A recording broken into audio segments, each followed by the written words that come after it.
Well, moving into our last segment, it's more of a bonus clip here. Folks, she's asked about, do Democrats have a spending problem?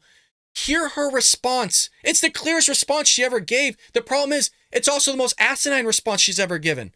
I mean, it's a bold-faced lie is what it is. Let's go ahead and roll it. Thank you Listen so to much. Speaker McCarthy said yesterday in front of the White House that the reason why we are in this problem is because every time Democrats wanted to make a deal, they wanted to make a deal about spending more money. So do you agree with Speaker McCarthy that Democrats have a spending problem? No. To it. What? What? Hand the God, folks. Do any of you actually believe that Democrats don't have a spending problem? You don't have to throw Democrats in there. Politicians in general. Remember there used to be a thing called a fiscal conservative? That's out the window. There's not real fiscal conservatives anymore. I'm fiscal conservative. I think we should have a budget that works, a budget that actually pays down our debt. I know, folks, if I could, I don't have words to describe to you the bleep storm that's going to happen in the future when we have to pay this off. We're digging ourselves a hole that's so deep. None of us here can fathom $32 trillion. Trillion. Republicans and Democrats, all the knuckleheads that we keep voting in are spending money we don't have. And she's going to say, yeah, we don't have a spending problem. And she sat there with that was the clearest answer she ever gave. No. What? It's baffling. I'm sorry, but it's baffling. We're all in this together, regardless of your age that watches this show.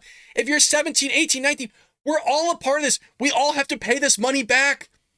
Everybody should be fearful of this. If you're not fearful of some people are fearful of $1,000 in debt. I was $60,000 in debt at one point.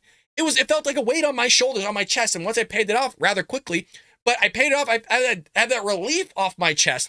$32 trillion. The average American is going to end up owing minimum like $300,000 per American. I don't know about you, but not everybody has $300,000 laying around, at least liquidable assets. But hey, no, let's see her response to this. She clearly thinks it's funny. It's not that funny to me. No, to it. Look, I'll say this. The president's budget reduces the deficit, as you know, by nearly $3 trillion over 10 years, right? This is a president. Did you hear that? Over 10 years. 10 years. You guys could do the math. You could do the math on it yourself. There needs to be more of a result here. Even if you paid it down, let's just say, she's talking about $3 trillion in 10 years, you guys, a decade. You can do the math on how long that's going to take, as long as future presidents don't actually continue to spend more than what's actually coming in. Furthermore, even if you did $1 trillion paid off every year, it's going to take you 30 years. I'm 34. That means I would be in retirement age to even be hopeful of paying off the debt. We're so screwed. We are so screwed. That believes in dealing with the deficit in a real way. That's on top of the $1.7 trillion that the president has been able to reduce the deficit the last 2 years. So the president takes this very seriously. He's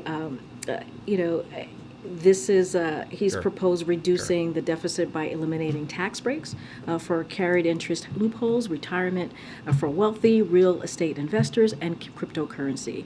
He's also proposed raising taxes for billionaires, stock buybacks, and big corporations. And let's not forget the subsidies for big pharma and big oil.